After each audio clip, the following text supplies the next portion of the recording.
BNP chairperson Begum Khaleda জিয়ার সুস্বাস্থ্য ও রোগ মুক্তির কামনায় আলোচনা সভা এবং দোয়া মোনাজাত অনুষ্ঠিত হয়েছে। সৌদি আরব তাবুক প্রতিনিধি ইসমাইল খান টিটু জানান, তাবুক যুবদলের অস্থায়ী কার্যালয়ে আয়োজিত আলোচনা সভা ও দোয়া মোনাজাতে সভাপতিত্ব করেন তাবুক বিএনপির সভাপতি আলহাজ আব্দুল জলিল মৃধা।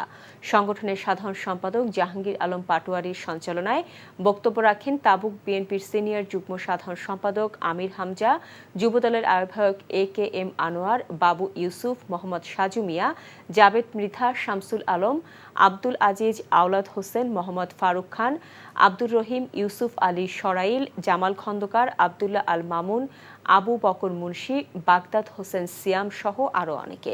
আলোচনা সভায় বক্তারা বলেন, বেগম খালেদা জিয়াকে দেশের বাইরে উন্নত চিকিৎসার জন্য সরকারকে অবিলম্বে ব্যবস্থা নেয়ার দাবি করেন। বেগম জিয়ার উন্নত চিকিৎসার অভাবে কোনো দুর্ঘটনা ঘটলে সম্পূর্ণ দায়ভার এই সরকারকে নিতে হবে বলে তারা হুঁশিয়ারি দেন। আলোচনা সভা শেষে শহীদ প্রেসিডেন্ট জিয়াউর রহমানের আত্মার মাগফেরাত কামনা ও বেগম জিয়ার সুস্বাস্থ্য ও রোগ মুক্তি কামনায় বিশেষ দোয়া ও মোনাজাত পরিচালনা করেন মাওলানা মোহাম্মদ সাইফুল্লাহ।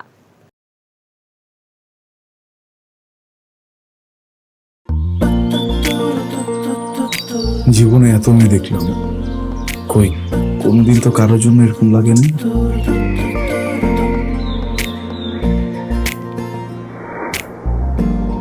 কে এটা? এত মায়া। কেমন আছেন আঙ্কেল? কোন দিক দিয়ে দেখে আমার আঙ্কেল মনে হয়? আরে আপনি আমার মামার ফ্রেন্ড না? কোন মামার ফ্রেন্ড? শামীম মামা। শামীম মামা। আস্তাগফিরুল্লাহ। কি করছিস তুই? না আমার ভাগ্নি মায়া। আমি নাই মামা। Thank you uncle. এই আগে জানলে আমি জীবনও স্বামীর সাথে মিশতাম না।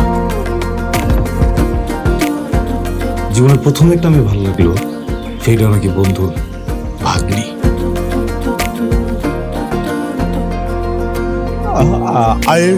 I love you. এভাবে শুরু হোক আমাদের গল্পটা। আপনি আমার মামার বন্ধু, মানে আপনি আমার মামা। মামা জানি কোথাকার। এই ফুলটা নিয়ে যাও। এভাবে শুরু হোক আমাদের গল্পটা। বাবাজান, আমার বোন আপনার ভাগ্নি, এটাই বাস্তবতা। এই বাস্তবতা মানি না, তাহলে আমি ওর সাথে বন্ধুত্ব রাখবো না। কি রে তুই খারার উপরে পল্টি লই লাইতেছ? জুতা দেবো তোরে। হ্যাঁ, জুতাও তো লাগবে এক জোড়া, একটু বাড়াই দিও। হারামজাদা খারাপ।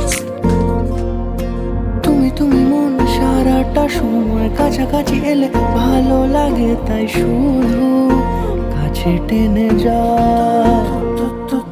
Thank you uncle.